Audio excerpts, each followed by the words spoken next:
Muito boa noite, meus amigos. Sejam bem-vindos a mais esta palestra dedicada hoje ao tema do Espiritismo, natureza e sua finalidade, uma palestra que se vai debruçar sobre o Espiritismo enquanto filosofia de base científica e consequências ético-morais, que se debruça como objeto de estudo sobre o espírito, a sua origem, a sua natureza e também as relações com o mundo corporal que os espíritos mantêm neste nosso planeta em que nos encontramos. Digamos que é uma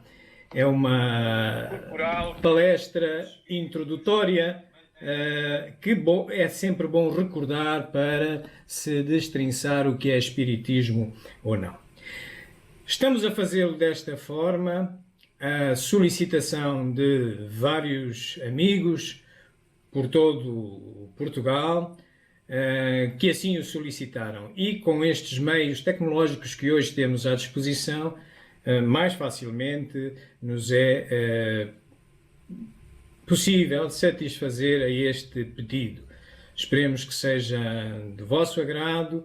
Nós pretendemos fundamentalmente aprender convosco na troca de opiniões, de verdades, porque todos somos aprendizes e apenas neste momento me toca ser eu a avançar com o pouco que sei. Mas estarei muito interessado nos vossos comentários, nas vossas questões, nas vossas dúvidas, que peço que, se as tiverem, vão deixando nos comentários do Facebook, que na parte final teremos a oportunidade de os revisitar a todos e se alguma pergunta houver, com todo o gosto, iremos avançar a nossa resposta e ouvir também os vossos, ou ler os vossos comentários, as vossas opiniões. Como habitualmente fazemos numa casa espírita, eu iria agora solicitar-vos que se unissem a mim numa prece.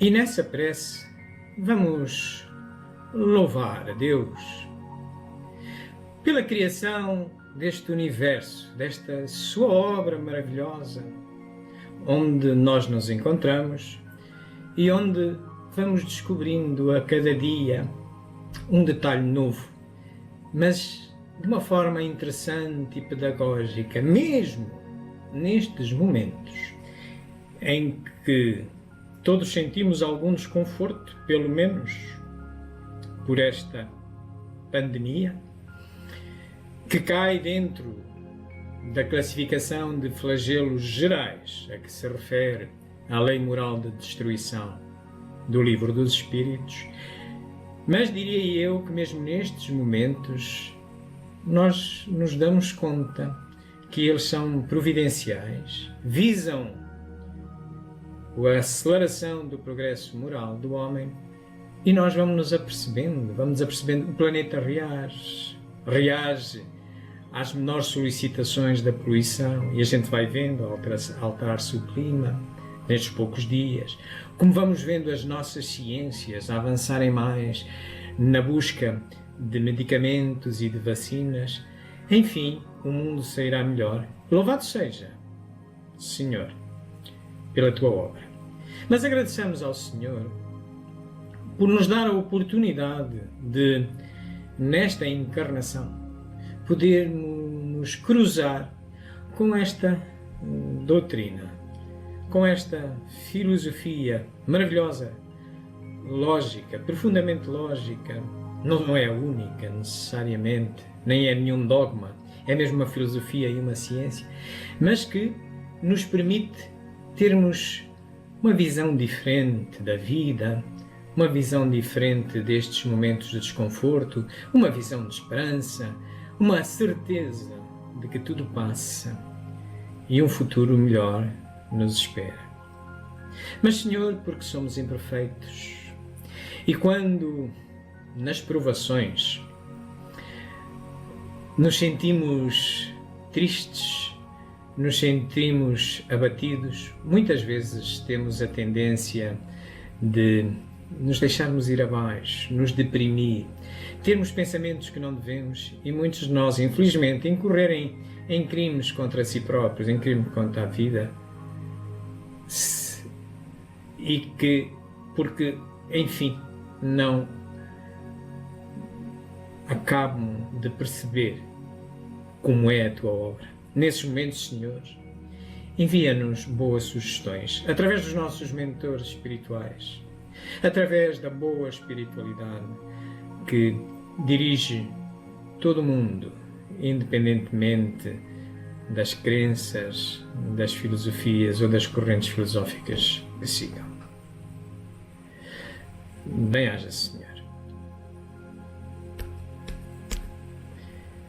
Vamos então dar início à nossa palestra propriamente dita. Como vos propus, o tema para hoje é este: natureza e finalidade do Espiritismo.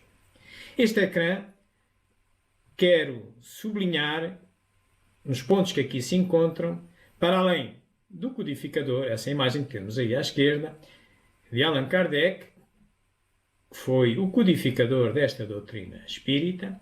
Ela é, na realidade, uma filosofia, e de parte desse conhecimento filosófico que se endereça pela razão, há fenómenos que podem ser levados a um laboratório experimental, como Kardec, por exemplo, testou subejamente a comunicabilidade dos espíritos e leu dessa experimentação as leis gerais e universais de como elas se processavam, e de toda esta investigação, quer filosófica, quer científica, o que o Espiritismo pretende é retirar ilações para o progresso moral do homem, condutas de bem proceder, ético-morais. Já iremos ver adiante que há uma diferença entre ética e moral. No nosso tempo, a ética é um ramo da filosofia e é equivalente à filosofia moral. Mas há, de facto, uma diferença. E a diferença fundamental é a necessidade de justificar os comportamentos que propõe. Não é por todos fazerem que um comportamento é bom, nem é por todos não fazerem que um comportamento é mau. Tem que ser porque temos uma justificação para isso. Daí a ética. Bom, mas vamos começar por perceber como nasce este interesse pelas questões espirituais que vem depois a dar origem a esta maravilhosa doutrina. Vamos recuar no tempo. 31 de março de 1848. Em Hydesville, dos Estados Unidos da América, manifestações de forças inteligentes intervindo no plano físico assinalam o surgimento do espiritismo através da fenomenologia mediúnica. A seriedade desses acontecimentos teve imensa repercussão até mesmo na Europa. Os fenômenos ocorreram numa tosca cabana, residência da família Fox, adeptos da Igreja Metodista. No primeiro diálogo registrado entre as irmãs Fox e o espírito de um mascate de nome Charles Rosbach, usaram-se letras do alfabeto para a formação de palavras, mediante convenção de que a cada letra corresponderia determinado número de pancadas. Estava, portanto, descoberto o processo adotado para as comunicações entre os dois mundos.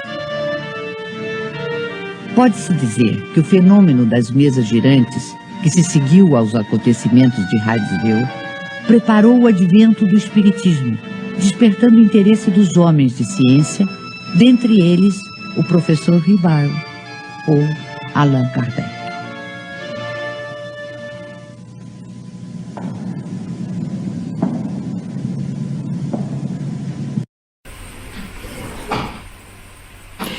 E assim, meus amigos, se interessa o codificador do Espiritismo, o professor Denisard Hippolyte Léon Rivail, é este o seu nome legal, pelas questões espirituais, pelos fenómenos espirituais. E desse seu interesse e investigação vai então nascer o Espiritismo.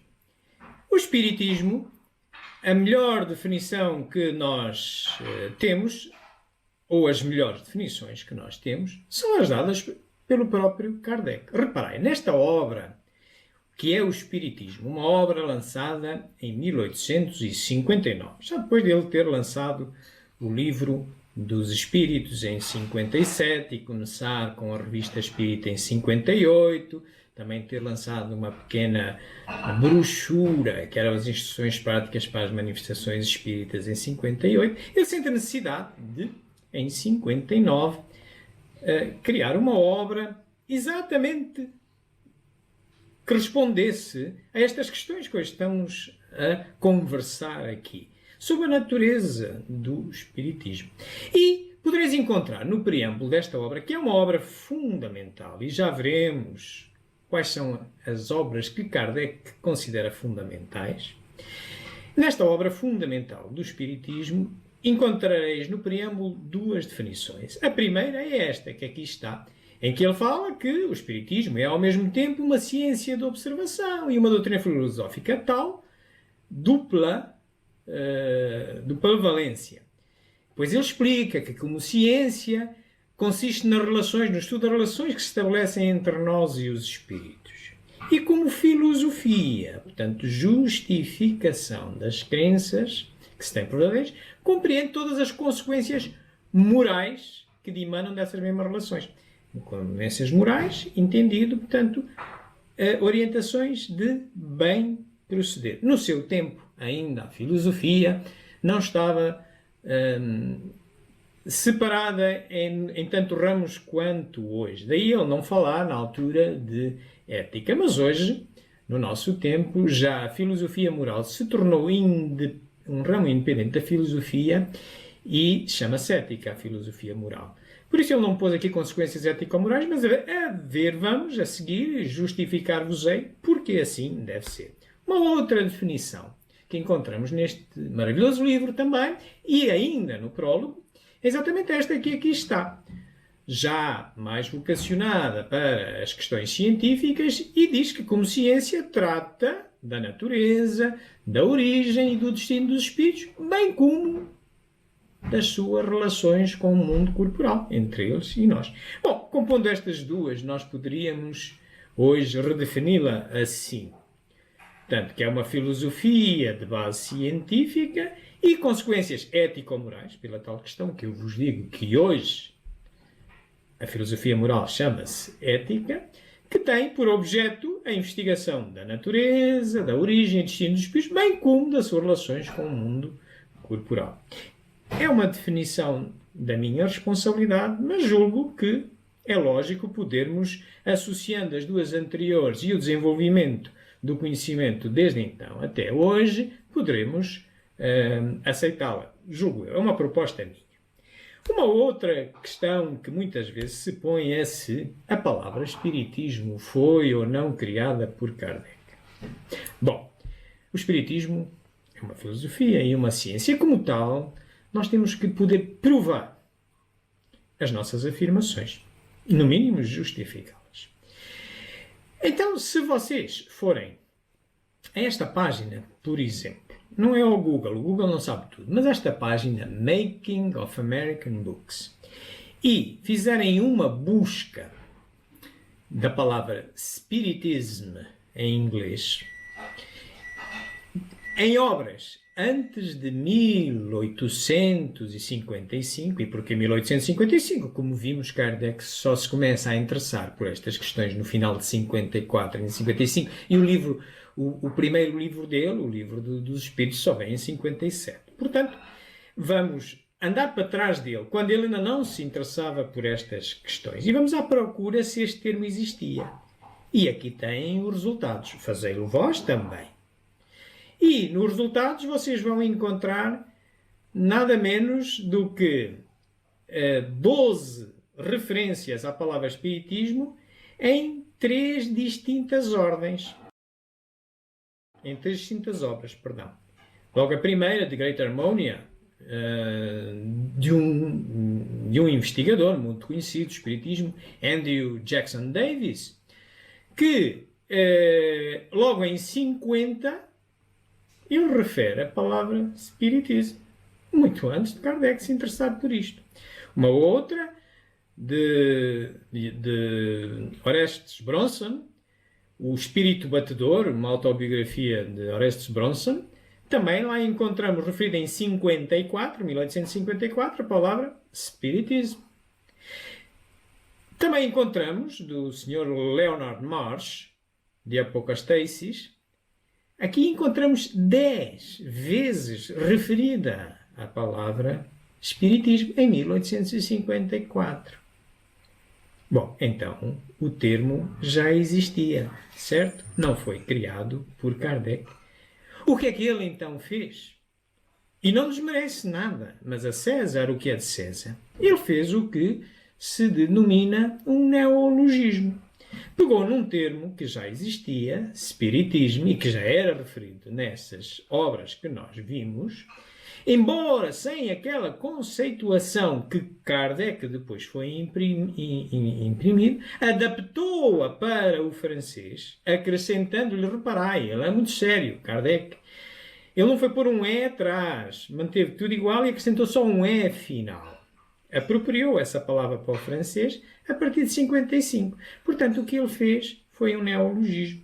Tal como nós hoje, pegando em spiritism, em inglês, se a gente fizer um neologismo para português, vamos pôr um E atrás e vamos substituir o E final por um O, espiritismo.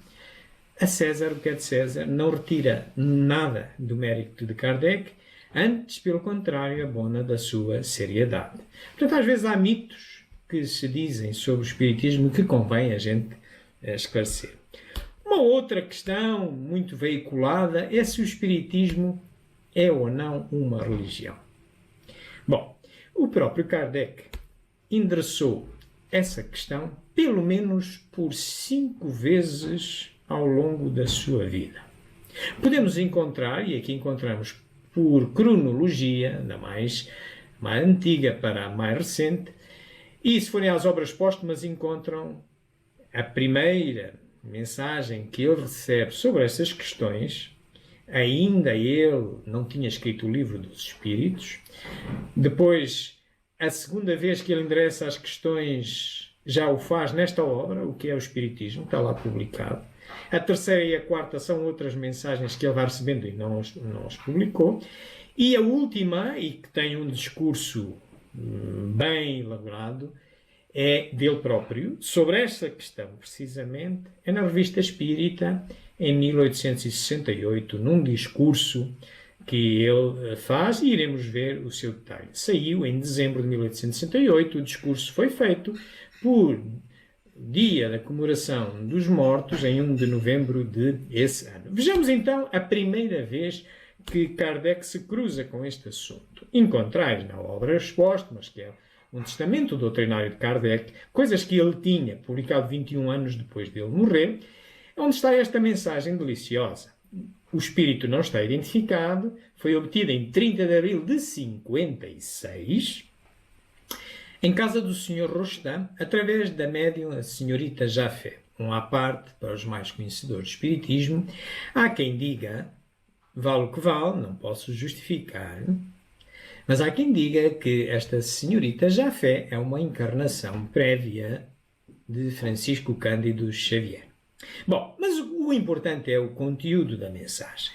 E fala-se da sua missão. E diz exatamente isto que aqui está. Eu vou ler, talvez não se consiga ler tão bem assim, e eu vou ler. Deixará de haver religião e uma se fará necessária, mas verdadeira, grande, bela e digna do Criador. Seus primeiros alicerces já foram colocados. Quanto a ti, rival, Kardec, a tua missão é aí. Estão a ver? Portanto, nesta altura, ele diz, tu estás incumbido de criar aqui uma religião noutros moldes necessária, que não é exatamente as religiões que existem. E já vamos ver porquê. Passando para 1868, há uns meses antes dele morrer, ele faz este discurso maravilhoso que vos aconselho todos a ler. Vem logo no início do número de dezembro de 1868. E ele, isto é um monólogo, é ele a discursar e dizendo: se é assim, perguntarão, então o Espiritismo é uma religião? E responde ele à sua própria pergunta: ora, sim, sem dúvida, senhores. No sentido filosófico, o Espiritismo é uma religião. E nós nos vangloriamos por isto. Porque, e esta é a parte importante, é a doutrina que funda os vínculos da fraternidade e da comunhão de pensamentos, não sobre uma simples convenção humana, os dogmas, mas sobre bases mais sólidas, as próprias leis da natureza. Ui, parece que ele está a afirmar que isto é uma religião. E então ele agora, a seguir, faz nova pergunta. Então, por que então temos nós declarado que o Espírito não é uma religião? E agora vem a resposta. E ele diz: em razão de não haver senão uma palavra para exprimir duas ideias diferentes e que, na opinião geral de então, quase há 200 anos, mas hoje também, ainda, a palavra religião é inseparável de culto, porque desperta exclusivamente uma ideia de forma que o Espiritismo não tem. Eis porque simplesmente se diz doutrina filosófica e moral, como vimos na definição que está naquela obra fundamental, o que é o Espiritismo. Estão a ver porque não é uma religião. Isto é, filosoficamente, as religiões nascem para unir as pessoas, para harmonizar as pessoas, para se entender a ligação com o que está além de nós. Agora, reparai que, porque a nossa linguagem é curta, esta palavra religião já tem outras conotações, já não tem esta original. Eu dou-vos um exemplo simples. Quando terminares a palestra e se puderes sair à rua, vão com cuidado, com todas as seguranças, não o façam de propósito, mas quando saírem à rua, próxima vez, perguntem a um transeunte, a um amigo: olha, qual é que é a tua religião? Imaginai que vocês têm uma religião. E se a resposta dele não coincidir com a vossa religião, o que é que vocês vão sentir? Ui, não és do meu clube. És um bocado comum. Tu és do Benfica? Ui, eu sou do Sporting. Espera aí, mas a religião é para isto? É para criar separações? Estão a ver? Portanto, a religião hoje em dia, esse mesmo termo que é único, tem estas duas valências. Já tinha no tempo de Kardec e tem hoje. Por isso, ele opta por dizer que é uma doutrina filosófica e moral. E é mesmo. E vamos ver porquê. Mas ainda clarificando estas questões da religião, se nós formos a um dicionário, nós encontraremos nas definições que encontrarão nos vários dicionários, encontrarão de comum ser uma instituição que congrega fiéis seguidores de uma determinada teologia com seus ritos e sacerdotes. Ok. Então, espera aí. O Espiritismo é alguma instituição? As instituições costumam ter um certificado, um pino, um amuleto, ter um representante legal, ter um chefe. O Espiritismo tem alguma coisa disto? Que eu saiba, não. Organizamos-nos por questões sociais, etc. Mas não há aqui nenhum representante legal do Espiritismo. Representa a nossa consciência, a nossa razão. Que congrega fiéis seguidores. Bem, se a gente diz que congrega fiéis, quem diz que há fiéis, então diz que tem que haver infiéis. Mas há aqui infiéis no Espiritismo. As pessoas aderem ao Espiritismo se concordarem com a ideia deles. O Espiritismo não é a única solução. Não é o caminho, o santo graal. Queres saber porquê? Então, Jesus Cristo era espírita? Não. E onde é que ele já chegou? E nós, eu pelo menos, coitadinho de mim, quem me dera chegar aos calcanhares dele, já lá vão mais de 2000 anos. Jesus Cristo, inclusivamente, era cristão? Não, nem sequer era cristão. Se ele tivesse alguma religião, seria judeu. Mas cristianismo foi uma coisa criada depois pelos seus seguidores. Portanto, o Espiritismo também é uma criação do homem. É criada por homens, com as suas imperfeições. Que é uma boa ferramenta? Usemos-la. Mas não há aqui é a verdade absoluta. Não há. Já veremos que a filosofia não consegue tratar de verdades absolutas. Não há ninguém que trata de verdade, exceto Deus. Já veremos porquê. De uma determinada teologia. Bom, teologia são as verdades sagradas de Deus, as verdades que Deus diz, e que normalmente vêm invertidos num livro sagrado. Sei lá, podemos ir a várias religiões. A religião cristã, nas suas várias vertentes. Portanto, a católica tem Antigo Testamento, Novo Testamento. Por exemplo, o judaísmo só tem o Antigo Testamento, ou o Torá. Os muçulmanos, que também é uma religião abraâmica, têm o Corão. Vão lá comparar os livros sagrados a ver se eles são iguais. Não são. Mas espera aí, Deus não tem que ser único? Se Deus é único, só pode ter dito uma verdade. Não andava a mudar de um lado para o outro. O homem é que, ao tentar interpretar as verdades de Deus, se confunde e vai ajustando ao que lhe interessa, às suas necessidades, às vezes com intenção, outras vezes sem intenção, e saem uns livros sagrados assim. O Espiritismo não tem nenhum livro sagrado. Tudo está em causa no Espiritismo, porque é exatamente uma filosofia e uma ciência, e já veremos porquê. Com os seus ritos e sacerdotes. Mas há aqui sacerdotes no Espiritismo? Há aqui algum rito no Espiritismo? Bom, que eu saiba, não, e como tal, não é uma religião. Bom, nós dissemos que é uma filosofia. Então, vamos recordar brevemente o que é uma filosofia. Vamos ver um filme que nos vai contar o que é a filosofia.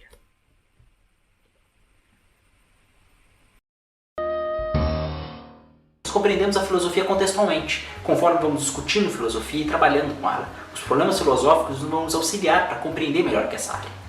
Nós não temos uma definição precisa acerca da natureza da filosofia, mas nem por isso nós não podemos trabalhar com algumas caracterizações gerais.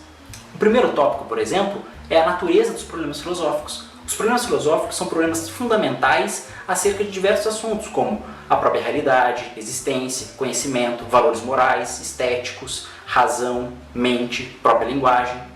Mas, se pararmos para pensar, existem várias outras ciências que também trabalham com problemas fundamentais. Por exemplo, a física, que trabalha com os problemas fundamentais acerca da natureza física do mundo. Então a gente pode ir para o segundo tópico, o tipo de problema filosófico. Os problemas filosóficos são problemas conceituais. São problemas que nós não podemos tratar empiricamente em um laboratório e achando a solução para esses problemas. Mas pense bem, a gente trabalha com uma outra área que é bastante conceitual, que é a matemática. Então o que diferencia a matemática da filosofia? O raciocínio empregado. O raciocínio filosófico é marcado pela argumentação crítica, sistemática e racional para solucionar os problemas filosóficos. Enquanto isso, a matemática tem um tipo de raciocínio específico. Por exemplo, nós podemos verificar os cálculos matemáticos colocando-os no computador grande parte das vezes.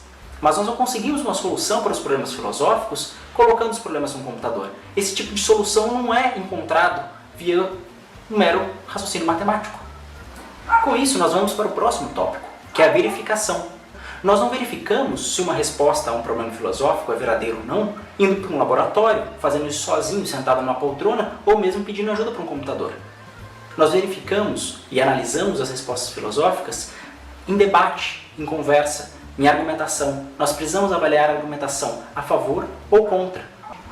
Por fim, vale notar que a filosofia pode geralmente ser dividida em 3 grandes áreas. A primeira, por exemplo, é a metafísica, cujos problemas tratam acerca da natureza mais básica da realidade. Alguns problemas famosos dessa área são, por exemplo, o que são as propriedades, como ser laranja ou ser um livro. Um outro grande problema é por que algo e não nada, ou o que é a verdade. Uma outra grande área da filosofia é a epistemologia, ou também conhecida como teoria do conhecimento. Essa área é marcada por problemas que tentam compreender o que é o conhecimento, quais são as nossas faculdades cognitivas que nos permitem conhecer o mundo e como podemos conhecer o mundo. Alguns grandes problemas dessas áreas são, por exemplo, o que é o conhecimento? É o testemunho uma boa forma de justificação? E o que seria o conhecimento a priori? Uma terceira grande área da filosofia é a filosofia moral ou ética, cujos problemas centrais tratam para compreender o que é o certo a se fazer, quais são as nossas ações justas. Alguns exemplos de problemas clássicos nessas áreas são o que é o bom, o que é o correto, o que é moralmente errado. Em ética prática temos, por exemplo, é o aborto permissível? A eutanásia é moralmente correta? Fascinating. Meus amigos, isto é a filosofia. Qual é a ferramenta que usa? É o raciocínio. Contrariamente à matemática, em que também é abstrata, como a filosofia, mas que nós podemos ver se a nossa resposta está certa ou errada com uma calculadora, na filosofia não. Na filosofia chegamos à melhor resposta confrontando as nossas ideias, usando a razão. E o Espiritismo assim é. E, aliás, o Espiritismo, viram aqui na fase final, problemas que o Espiritismo se debruça, a tal ramo da filosofia que é a ética. Mas vamos precisar melhor estas questões da filosofia. Dizia o Sr. Platão, tido como o pai da filosofia, que era o amor ao saber. A filosofia era o amor ao saber. Depois dizia ele que o saber é a busca do conhecimento e que o conhecimento é a busca contínua da verdade. Mas a verdade absoluta é inconcebível para o homem. É mesmo, meus amigos. E o Espiritismo não é a verdade absoluta sobre nada. É a melhor que temos, como qualquer outra ciência e qualquer outra filosofia. Ok? Queres ver porquê? Vamos ver este filme.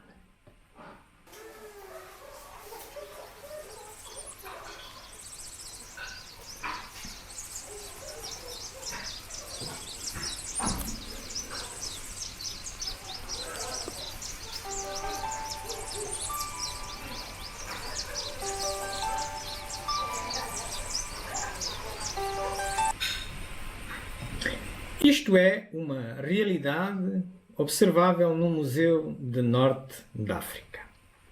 A realidade é esta. Ok? É esta. Para quem sabe que lá está a janela e vai lá espreitar a janelinha, tira esta fotografia, digamos que é o modelo, e leva para casa e vai contar, olha, dá lá uma composição gráfica feita com os destroços de um carro, parece de um carteiro, e espeita-se lá por uma janela e tem a careta dele. Mas não é só a janela, ok? Outro que não teve tempo, passa de lá, nem se apercebe que existe lá aquela janelinha e tira esta fotografia. Também está certo, não é? É a sua versão. Nós que tínhamos uma máquina de vídeo, até filmamos a incluir as duas, mas mesmo assim só filmamos da parte da frente e da parte de trás. E vista de cima, se calhar há montes de coisas que a gente não vê. Estão a ver a impossibilidade que o homem tem de apreender o todo, mesmo nas mais pequeninas coisas. Então, meus amigos, a verdade é uma versão da realidade. Quem acha que é o dono da verdade está-se a enganar fortemente. A realidade é inapreensível para todos.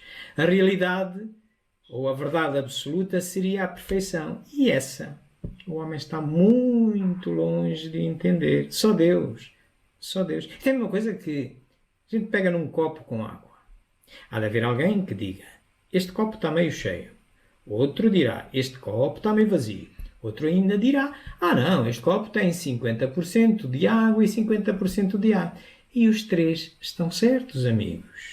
E se algum quiser impor a sua verdade ao outro, só vai criar dano. Melhor é que se juntem todos e concordem qual das três verdades, juntando-as todas, qual seria a que melhor poderiam transportar para as vidas deles. Portanto, a filosofia não trabalha com a verdade. Trabalha com o conhecimento que tínhamos nós visto, que é a busca contínua da verdade. Então, o Espiritismo, enquanto filosofia, tampouco trabalha com a verdade, mas apenas com o conhecimento. Vai de verdade em verdade, buscando uma melhor. É algo dinâmico, não é dogmático. Por isso, distinto das religiões, que as religiões têm muita tendência aos dogmas, a dizerem Deus diz isto, o nosso Deus diz, não, o Deus é único, ou disse ou não disse. Ok? Mas há que justificar. Então, neste âmbito que nós vimos, o que é o Espiritismo? O Espiritismo é metafísica e ética. Metafísica, porque endereça aquelas questões do nada, do todo, do universo, de Deus, etc. E a ética, porque é filosofia moral. Ora, vejam isto exatamente visto na obra de Kardec. Foi em 1854 que pela primeira vez ouvi falar das mesas girantes. encontrei um dia o magnetizador, o Sr. Fortier, que conhecia desde muito tempo. Disse-me ele que já não eram somente as pessoas que podiam se magnetizar, mas também as mesas, conseguindo-se que elas caminhassem e girassem à vontade. O fato não me pareceu radicalmente impossível. O fluido magnético, que é uma espécie de eletricidade, pode perfeitamente atuar sobre corpos inertes e fazer que eles se movam. Algum tempo depois, encontrei-me novamente com o Sr. Fortier, que me disse ter um fato muito mais extraordinário. A mesa não só se movia, como também falava. Interrogada, ela respondia através de sinais.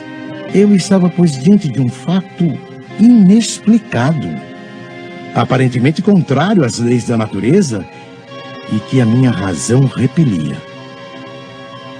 Sabia apenas que as experiências eram realizadas em presença de pessoas honradas e dignas de fé. O Sr. Carlotti, foi ele o primeiro a me mencionar a intervenção dos espíritos. Estão a ver a natureza filosófica do raciocínio de Kardec? Perante os factos que observava, ele, através da razão, ia buscar justificações. Começou por considerar que poderia ser possível, pelo magnetismo, que é uma espécie de eletricidade, obter aquilo. Mas ele depois começou a perceber-se, mas espera, isto é especial, porque está aqui um código de trás, mesmo sendo fenómenos de efeitos físicos que ele verificava na altura, fundamentalmente com golpes nas mesas, ou mesas giravam, e com um código tinham, por exemplo, 2 golpes sim, 1 golpe não, e ele verificava que do lado de lá havia respostas utilizando o mesmo código. Olha, isto é um ato inteligente. Atribuir um código a uma sequência de pancadas é um ato inteligente.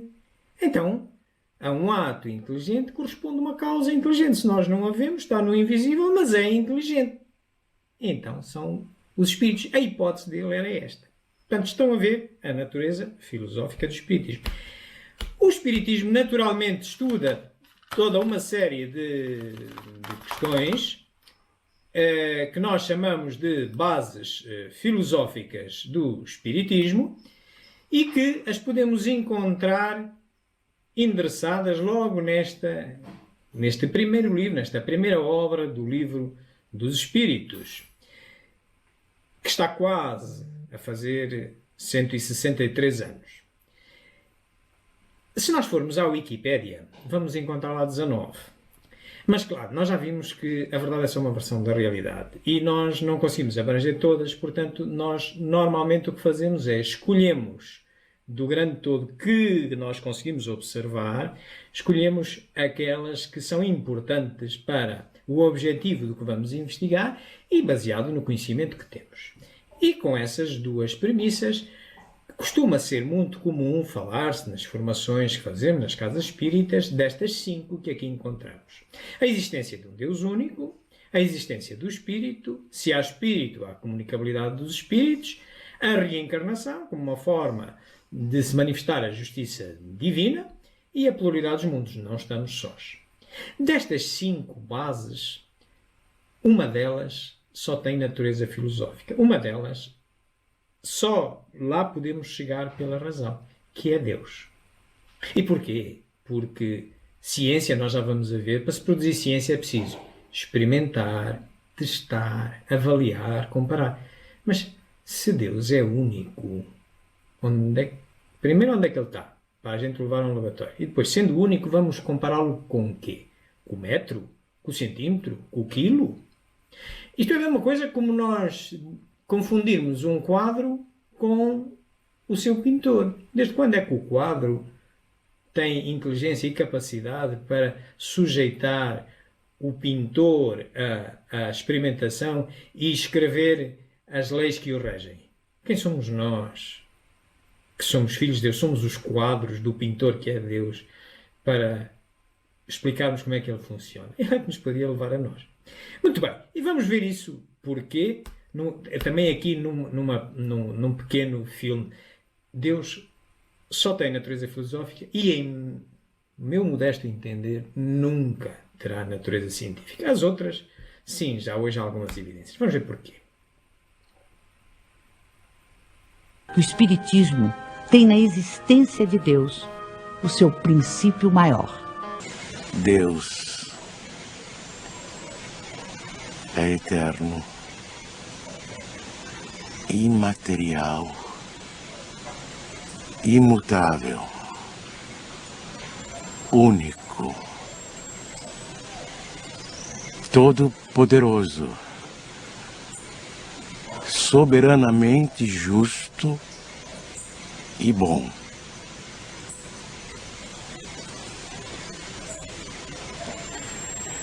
Este é o melhor conceito que a nossa limitada inteligência pode fazer daquele que criou o universo. Estão a ver, meus amigos? Nós só lá podemos chegar pela razão e, mesmo assim, são vendo as características, o que é que ele deverá ser, o que é que ele não pode ser, e mais daqui não conseguimos ir. Certo? Estão a ver a nossa limitação? É esta. Sejamos humildes, aceitemo-la, mas tentemos levá-la para melhor. Muito bem. Depois dissemos que deste conhecimento todo, porque todo o conhecimento é filosófico, nasce filosófico. Depois, parte dele é que nós podemos levar a um laboratório, aquele cuja natureza também o permita. E então, sim, vai para a ciência. E do conhecimento todo que o Espiritismo abrange, sim, há parte que levou ao laboratório, que se experimenta, etc. Vamos ver essas questões. E isso, necessariamente, falar da ciência é falar do método científico, como é que esse método científico se aplica à ciência espírita e depois olharmos para a codificação e percebermos as várias naturezas, a natureza filosófica, a natureza científica das várias obras. Mas vamos começar por ver uma definição de ciência. O que é ciência? Então, o que é ciência? É um conhecimento dos fenômenos do mundo. A filosofia era um conhecimento racional da realidade. A gente pode colocar aqui realidade. Conhecimento dos fenômenos da realidade. Mas por que a ciência é um conhecimento dos fenômenos? Ficou uma coisa assim bem mais fraca, por assim dizer. Porque antes a gente tinha conhecimento das coisas. Agora com a ciência a gente avançou muito, só que a gente tem conhecimento só dos fenômenos da coisa. Eu não tenho conhecimento da coisa mesmo, daquele determinado objeto. Eu tenho conhecimento apenas do fenômeno daquilo. Então, ciência é o conhecimento dos fenômenos do mundo que obedece um determinado método, um determinado procedimento. Uma observação, eu olho o nosso mundo, a realidade, os fenômenos que aparecem para mim, detecto um problema, lanço uma hipótese, hipofraco, hipotérmico, estou com hipotermia, estou com a temperatura baixa. Hipótese, eu tenho uma resposta, só que essa resposta é fraquinha ainda. É uma resposta, é uma possibilidade de resposta. Então, se eu tenho ainda uma possibilidade de resposta, eu não tenho uma resposta. Como é que eu vou conseguir a resposta? Fazendo testes. Depois desses testes é que eu posso dizer se essa minha hipótese se transforma numa tese, se transforma numa resposta que vá resolver aquele determinado problema. Tá bom? E se eu gerar resultados que possam se tornar leis gerais e universais, aí, meu querido, eu tenho ciência. Isto é ciência, meus amigos. Estão a ver? É filha da filosofia exatamente porque é uma parte daquilo que se pode abranger pela razão. Por exemplo, Deus só podemos abranger pela razão. E nós, o que é que nós conseguimos levar a um laboratório? São pequenos fenómenos que radicam, que provam a existência dele, mas são pequenos fenómenos. Ok? Portanto, e que passam por este método, que é o chamado método científico.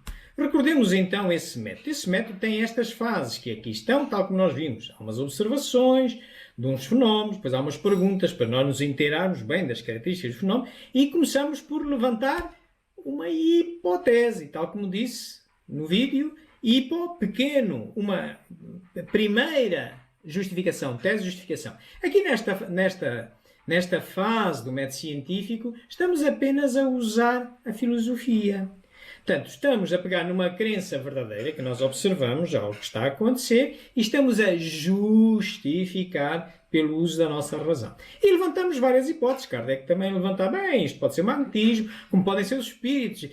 E depois havia razões para uma coisa e ele depois ficou com os espíritos. Bom, e levantamos várias hipóteses. Depois, nessa fase, então vamos submeter essas justificações, essas crenças justificadas, vamos sujeitá-las à experimentação, no sentido de deduzir dali conclusões e leis gerais universais que expliquem aqueles fenómenos. Todas as ciências o fazem, a física, a química, explicando os fenómenos.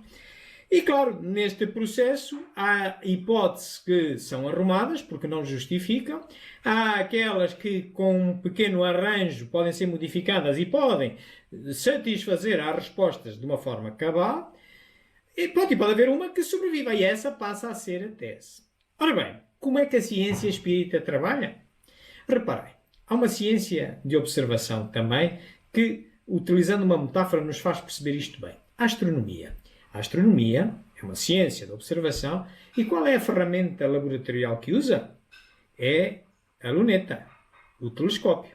Muito bem, é através dessa luneta, desse telescópio, que vê outros mundos, outros corpos celestes. O espiritismo, qual é que é a luneta deles? É a mediunidade. É através da mediunidade que observa o outro mundo para onde se diz que vão os mortos e de onde eles nos vêm falar. Ok? Muito bem. Nesta fase, então, o conhecimento é científico. Estamos na fase científica do método científico propriamente dito. Tal como Aristóteles, que foi um aluno de Platão, dizia, deste conhecimento todo, e havia efetivamente algum que era possível comprovar. E então ele definiu ciência como crença verdadeira e justificada, até aqui filosofia, mas também comprovada. Ok? E o espiritismo comprova muitas coisas. Desde logo as capacidades mediúnicas, desde logo a reencarnação, desde logo a existência de um Deus único, etc. Pela experimentação. Método experimental, claro, não é só o ter uns tubos de ensaio ou medir umas voltagens ou medir que é ciência. Mas é também, como Kardec fez, ele experimentou também, seguiu o método experimental. Ele sujeitava uma pergunta a um médium, ao espírito que ali se revelava, anotava a resposta, depois ia a outro médium e fazia-lhe a mesma pergunta. E ele só ficou com as respostas que coincidiam. Muitas outras foram deitadas fora. Isto é um método experimental, amigos. É ciência. Muito bem. Reparai na natureza filosófica e científica do Espiritismo expressa em algumas das suas obras. Se forem esta obra, o Evangelho segundo o Espiritismo, se forem ao capítulo 19, que tem por título A Fé Transporta Montanhas, vocês vão ao parágrafo 7 e está lá uma coisa dita que quase todos já terão ouvido, pelo menos aqueles que estudam o Espiritismo, que é: a fé inabalável é aquela que pode fazer frente à razão em qualquer época da humanidade, em qualquer idade da humanidade. Soa-vos isto a filosofia? A mim soa. Mas quando vamos para a experimentação, e socorrendo-nos do primeiro livro de natureza essencialmente científica, que é um manual de paranormalidade humana do melhor que há, contém todas as leis gerais e universais das capacidades mediúnicas que Kardec verificou existirem na altura, hoje já há outras mais, mas diz ele que quando vamos para a experimentação, no capítulo 20, onde fala da influência do médium, há uma frase que é ditada por um espírito elevado, nome Erasto, que diz assim: melhor é repelir 10 verdades do que crer numa teoria errónea. Soa-vos isto há pressão sobre as hipóteses, até ver onde é que elas chegam, até que uma se constitua tese? A mim soa.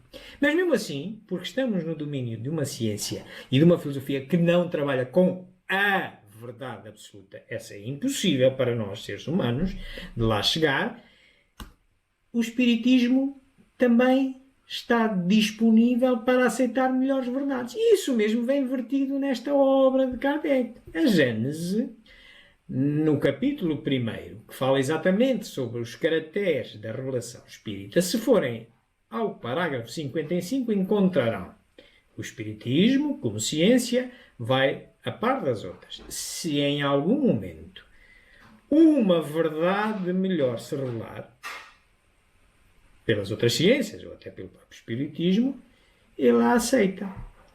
Estão a ver a natureza não dogmática, a natureza de não verdade absoluta. É isto. Portanto, às vezes a gente vê por aí fora, às vezes, discussões que a mim me fazem sorrir. Por exemplo, quando se travam de razões dois espíritas em que há alguém que, sei lá, já estuda o espiritismo há muito tempo e está convencido que é o dono da verdade, muitas vezes interrompe a conversa filosófica, dizendo uma frase que se calhar já muito bem assim. Eu prefiro ficar com Kardec. Dá-me vontade de rir, porque presunção e água benta, cada um toma a que quer. Esta pessoa que está a dizer isso, o que é que ela está a dizer realmente? Está a dizer, eu prefiro ficar com a minha verdade. A menos que ele fosse a reencarnação de Kardec, mas então haveria muitos reencarnados de Kardec. Portanto, o que ele vê de Kardec é o que eu vejo, é o que o outro vê. Cada um com a sua verdade. E das duas uma. Ou entendemos que, aportando cada um com a sua verdade, nós podemos, pela razão, sair mais reforçados com uma melhor verdade. Ou então, se alguém acha que é o melhor intérprete de Kardec, ou o melhor intérprete do Espiritismo, meu amigo, não entendeu o que é o Espiritismo. Estas questões filosóficas e científicas encontramos-las tratadas ao longo de toda a obra fundamental da codificação. Vulgarmente, considera-se como fundamental estas 5 obras: Livro dos Espíritos, Livro dos Médiuns, Evangelho, Gênese, Céu e Inferno. Devagar, há quem chama até a codificação básica. Devagar, não é a fundamental. Já vos vou dizer porque não é. Mas é realmente a basilar, digamos assim. E se repararem, há uma relação muito interessante. Estas cores que vocês aí veem, a verde é filosofia, a amarela é ciência. Aqui à esquerda encontrais as ditas bases filosóficas, aquilo que o Espiritismo estuda, as 5 que nós falamos. E vemos que Deus só filosoficamente, as outras já filosoficamente e cientificamente. E olhamos, por exemplo, aqui para o Livro dos Espíritos e vemos que este livro tem 2 naturezas. Tem a natureza filosófica e tem a natureza científica. Depois, na sua constituição, ele é constituído hoje, não foi sempre assim, mas hoje é constituído de introdução e prolegómenos e 4 partes. E tem uma relação interessante com as obras seguintes. Por exemplo, a introdução e os prolegómenos deram origem a esta obra fundamental também, que é o Espiritismo, natureza essencialmente filosófica, explicando o que é justificando. Tem depois, a primeira parte dá origem a uma obra de natureza científica, que é a Gênese. A segunda parte fala sobre a vida espírita, dá origem ao Livro dos Médiuns, de natureza científica também. A terceira parte, que endereça às leis morais, dá origem ao Evangelho, segundo o Espiritismo. É filosofia ética. Filosofia moral, portanto, ética. A quarta parte também é filosofia. Porquê? Porque são as esperanças e consolações e dá origem a este livro maravilhoso que é o Céu e o Inferno, que nos vem contar como funciona a lei da causa e efeito, em função do que nós fizemos, o que é que encontramos no mundo. E baseia-se muito em fundamentos. Na segunda parte, baseia-se em exemplos de espíritos que terão vivido aqui na Terra de uma determinada maneira e depois vem-nos contar o que é que a lei da causa e efeito lhes ofereceu do lado de lá e vem-nos deixar boas orientações. Muito bem. E depois temos a Revista Espírita. A Revista Espírita é essa que tem, sendo um repositório daquilo que Kardec ia fazendo, ele ia sempre publicando as coisas, mês a mês, as coisas que a sua investigação. E depois, quando juntava-se uma série de informações, ele extraía dali e fazia uma destas obras. Portanto, ela tem igualmente a natureza científica, e filosófica e científica. Muitas vezes isto é a sequência porque ela é publicada, 1, 2, depois a Revista Espírita, 3, o que é o Espiritismo, 4, o Livro dos Médiuns, 5, o Evangelho, 6, o Céu e o Inferno e, por último, a Gênese. Muitas vezes nos perguntam, então, e como é que vamos estudar isto? Qual é a melhor maneira de estudar esta doutrina? No Livro dos Médiuns, que sai em 1861, nessa altura, recordemos, o que é que existia? Existia o Livro dos Médiuns, 61, existia o Livro dos Espíritos, que já ia na segunda versão, existia o que é o Espiritismo, tinha saído em 59, e existia a Revista Espírita, que tinha saído em 58. O Livro dos Espíritos veio substituir aquela brochura que é as instruções práticas para as manifestações espíritas. Portanto, e se vocês forem ao capítulo do método, logo na primeira parte do Livro dos Médiuns, está lá dito isto. Kardec, ao ser perguntar qual é a melhor maneira de estudar isto, ele diz, olha, comecei por ler o que é o Espiritismo. Ele estava em 61 a dizer, vão buscar uma obra de 59. Depois disso, vão ler então o que é o Livro dos Espíritos. Só depois de lerem o Livro dos Espíritos é que vocês devem estudar o Livro dos Médiuns. E então depois podem ler a Revista Espírita, que tem uma coletânea enorme de coisas, portanto, coisas que estão ali na Revista Espírita depois aparecem nas outras obras.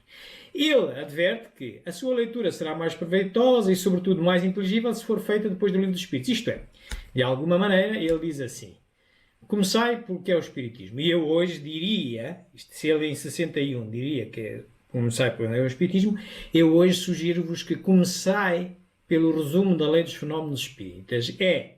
São 23 capítulos que vocês podem encontrar na Revista Espírita de abril de 1864, por isso ele em 61 não o poderia dizer, mas que é um resumozinho, vocês em 5 minutos podem ler, esta noite vocês podem ler antes de dormir, e para quem não percebe nada, quem nunca viu o Espiritismo, não sabe o que é, tem ali as grandes bases, o resumo dos fenómenos espíritas. Depois, então, já um livro mais amplo, vão ao que é o Espiritismo. Então, depois sigam para o Livro dos Espíritos e depois para o Livro dos Médiuns. E tal como Kardec dizia, então depois vão para a Revista Espírita.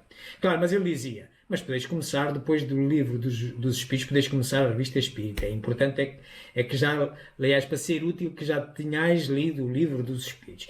Então pronto, a partir daqui vocês poderão ir pela ordem lógica, se quiserem, o Evangelho, o Céu e o Inferno, a Gênese. Muito bem. Mas isto só estamos a falar do básico, que não é sequer o fundamental. E não é sequer fundamental porquê? Kardec, à sua morte, deixou um catálogo racional das obras para se fundar uma biblioteca espírita. Esta obra que está aqui à esquerda. E nessa obra, ele divide as várias obras do espiritismo, divide-as em vários graus. As obras fundamentais, as obras afins ao espiritismo e as obras contra o espiritismo. As obras fundamentais, ele considera exatamente estas que aqui estão. São 11, meus amigos. Não são 5, não é nenhum Pentateuco, nem são 32. Ele escreveu entre brochuras e obras, escreveu 32. Mas ele próprio, é ele quem diz. São 11, são estas obras que aqui estão. E eu tomei a liberdade de as agrupar segundo o seu objetivo. As de iniciação, cá está. A primeira que aí está, o resumo da Lei dos Fenómenos Espíritas, acabei de vos sugerir a sua leitura.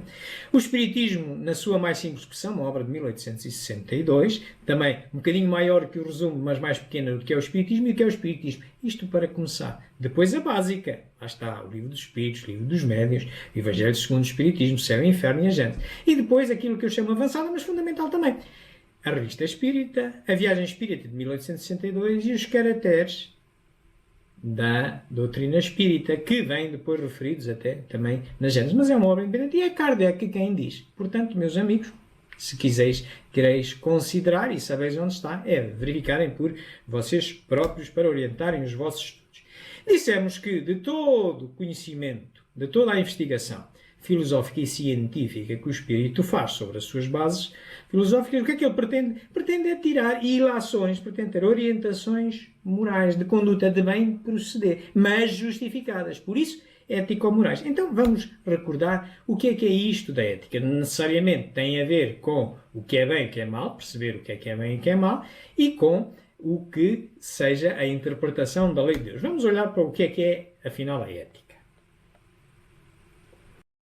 A filosofia contemporânea hoje é dividida em 3 sub-áreas, sendo elas a ética normativa, a ética aplicada e a metaética. Vamos conversar um pouco sobre essas áreas? A ética normativa é a sub-área da ética que estuda os princípios que determinam o que é certo ou errado, bom ou mal, em respeito ao caráter e à conduta que devem ser aceitos. Mas note bem, a ética normativa não estuda como as pessoas efetivamente pensam ou agem, mas sim como elas deveriam pensar ou agir. Por isso ela é chamada de normativa, uma vez que estuda quais seriam as normas ou os princípios que deveriam ser aceitos. Vamos pegar um exemplo? Pense, por exemplo, no problema de saber quais são as ações corretas. Deveríamos levar em consideração, quando julgamos se uma ação é correta ou não, apenas as consequências que essas ações trazem, ou devemos pensar também nas intenções dos agentes que cometeram essa ação? Olha esse caso. Imagine que tem um serial killer apontando sua arma para um parque de diversões. E ele atira, mas, sem saber, ele matou um terrorista que estava com quilos de bomba no corpo e ia explodir todo o parque. A ação do serial killer é correta ou incorreta? Por um lado, podemos pensar que a ação é correta, uma vez que matar um terrorista cheio de bombas traz boas consequências, ou seja, ele evitou dor e sofrimento futuro. Por outro lado, se pensarmos nas intenções do serial killer, não parece que essa ação foi correta, uma vez que ele não queria matar um terrorista, ele queria matar qualquer pessoa que estivesse passando e ele escolhesse. Vejamos uma outra área da ética, que é a ética aplicada. Nesta área, visamos trabalhar, de um ponto de vista moral, os problemas particulares da nossa vida pública e privada. Grande parte dos problemas em ética prática, na verdade, tratam de compreender como devemos aplicar as normas e princípios, estudados pela ética normativa, em casos particulares. Vamos ver um exemplo, que é o caso da eutanásia. Na ética aplicada, grande parte dos problemas são de conseguir entender como que as normas vão funcionar no dia a dia, porque em muitos casos parece que existem dilemas morais, onde alguns princípios que aceitamos parecem se contradizer um com o outro. A metaética é uma sub-área da filosofia moral que visa compreender a própria natureza da ética e o significado das expressões morais. Como a gente viu, na ética normativa, nós estudamos as normas e os princípios que deveríamos aceitar para determinar o que é uma ação correta ou incorreta. Mas diferente disso, na metaética, nós não estamos perguntando quais são as ações corretas, mas sim o que faz uma ação ser correta ou incorreta. Então, diferente da ética normativa, a metaética não tenta determinar quais são as normas, ou seja, não é normativa. E diferente da ética prática, a metaética trabalha com problemas muito mais abstratos. Um problema famoso na metaética, que é a distinção entre fato e valor. Bom, como eu disse, essas 3 áreas, ética normativa, ética aplicada e metaética, são 3 sub-áreas da ética, mas essas distinções são um pouco frágeis, porque existem problemas que tratam de um ou mais problemas ao mesmo tempo.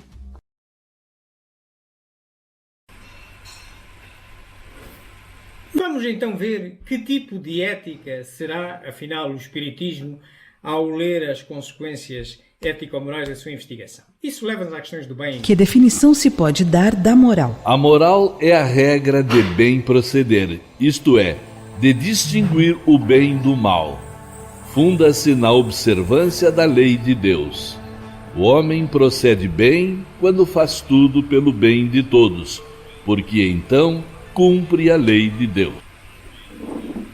Acabamos de ouvir a resposta dada pelos espíritos superiores a Allan Kardec, vertida na pergunta 629 do Livro dos Espíritos, naquela parte, na terceira parte, na parte relativa às leis morais. E reparai, esta frase é pequenina, mas tem muito que se lhe diga. O que é que ela diz? Diz que a moral funda-se. Bom, se algo se funda, algo está sobre. Ou tem detrás tem outra coisa. Então é um produto. A moral é um produto, não é uma base. Muito bem. O que é a base? Onde ela se funda é a observância da lei de Deus. Então, vamos buscar um exemplo prático. Primeiro temos a lei de Deus, ou, se quiserem, imaginar o boletim oficial de hoje, o Diário da República, que tenha lá um decreto-lei publicado.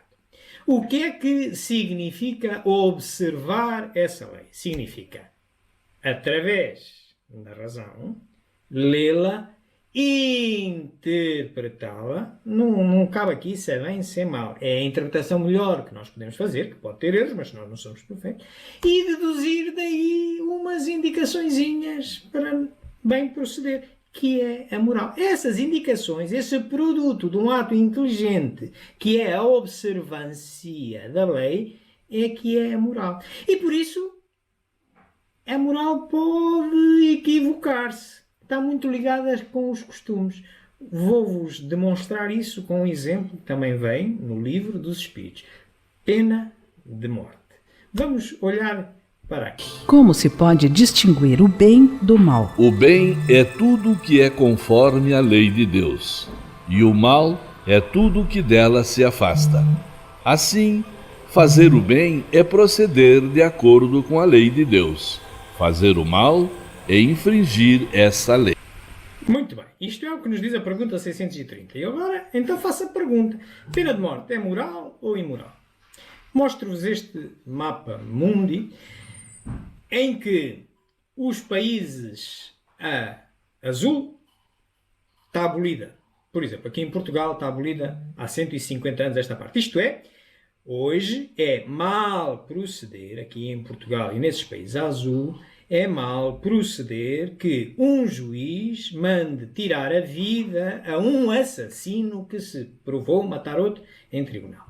Mas nesses países, nomeadamente os que estão a vermelho, à data de hoje, não, ainda é bem proceder que um juiz mande tirar a vida a um assassino que se provou em tribunal que matou outro. Então, espera aí.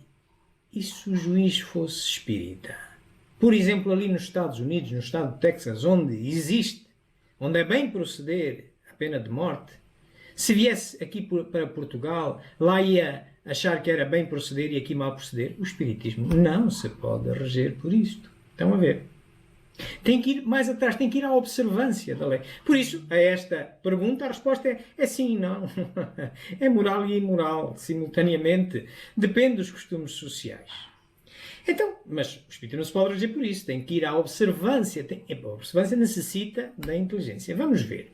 O homem tem meios de distinguir por si mesmo o que é bem do que é mal? Sim, quando crê em Deus e o quer saber.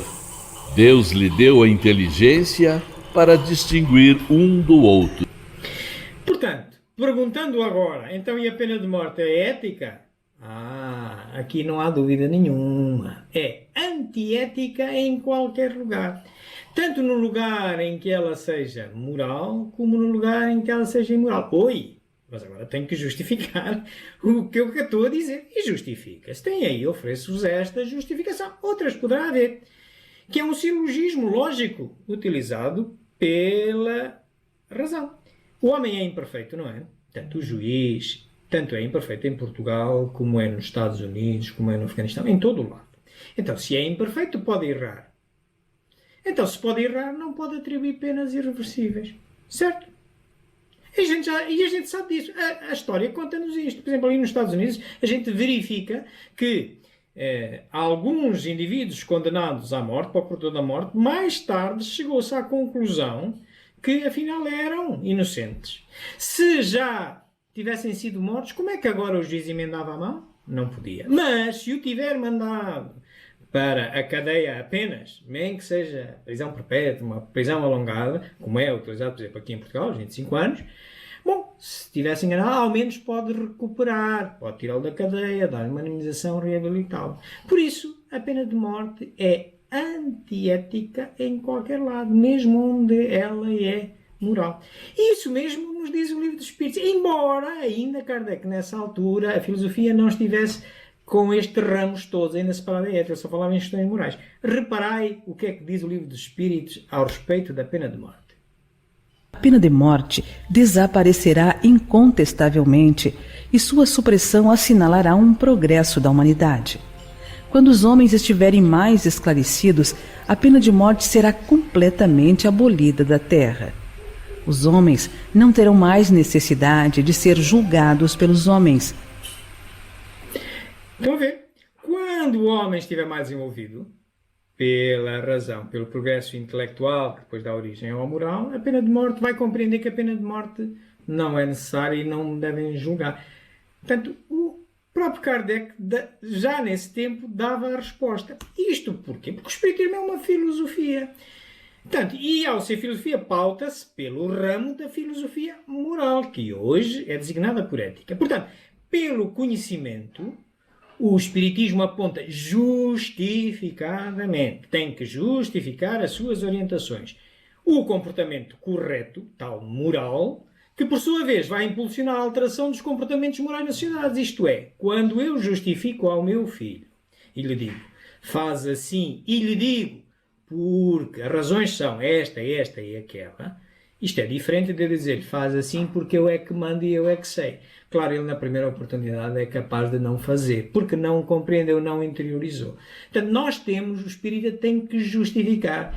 Não é porque o presidente do centro, ou o dirigente do centro, ou o fulano tal, faça que está correto. Tem que fazer sentido para nós. Isto é, o mal é sempre o mal. Mesmo que todos o pratiquem. E o bem continua a ser o mesmo que ninguém o pratique. Esta história de que toda a gente faz não pode ser justificação para o espírita. Certo?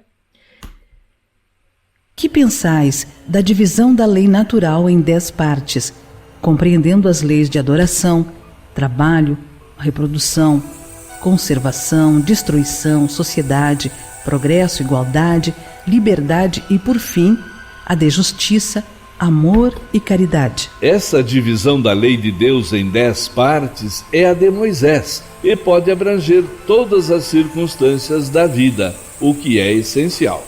Podes, pois, adotá-la, sem que por isso tenha qualquer coisa de absoluta, como não o têm os demais sistemas de classificação, que dependem do ponto de vista sob o qual se considere uma coisa. A última lei é a mais importante. É por meio dela que o homem pode adiantar-se mais na vida espiritual, visto que resume todas as outras. Isto é a resposta à pergunta 648 do Livro dos Espíritos, e vocês ouviram claramente a resposta que Kardec obteve.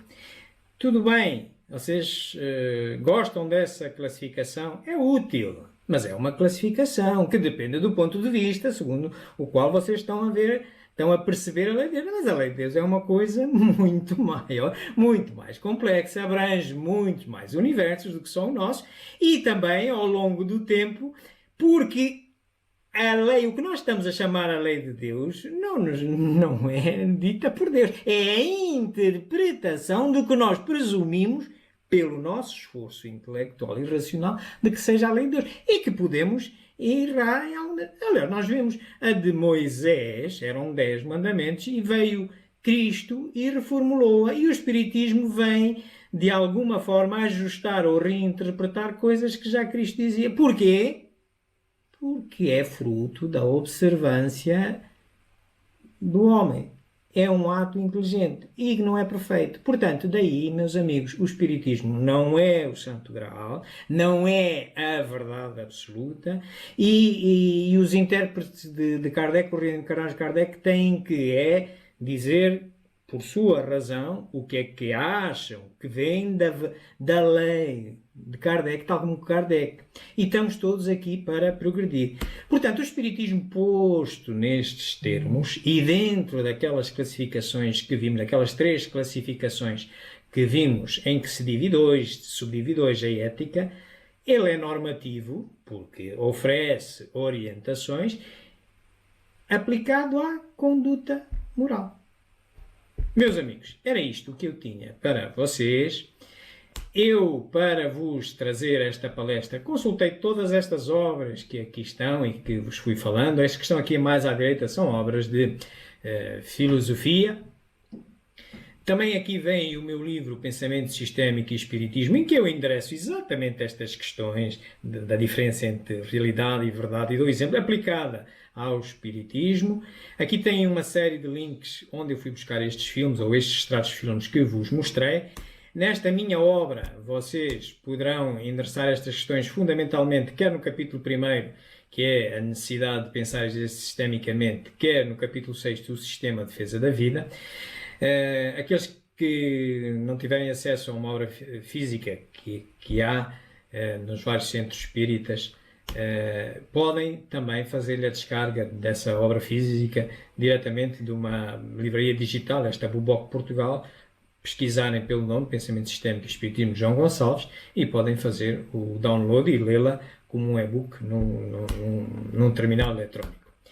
Eu estou a fazer uma outra gravação com outra câmara desta mesma palestra, que a vou publicar, como habitualmente faço todas as minhas palestras, neste canal de YouTube que também operamos, Espiritismo JG, onde terão provavelmente a oportunidade de ver um ecrãzinho maior, mais cheio e com melhor resolução para algum texto que possam não ter visto. Estará dentro de umas horas, estará lá colocado, e eu avisarei também aqui neste canal de Facebook, onde vocês me podem seguir. Para alguma pergunta que não tenham tido a oportunidade de pôr agora nos comentários, que agora vamos abrir, vamos ver os comentários. Se houver alguma pergunta, vamos responder à pergunta, como fazemos também numa casa espírita qualquer. Mas se houver alguma questão após, ou queiram pôr mais pessoalmente, também têm acesso a este e-mail que aqui vos deixo, espiritismo.jg@gmail.com. E pronto, meus amigos, íamos agora então verificar os vossos comentários, as vossas perguntas.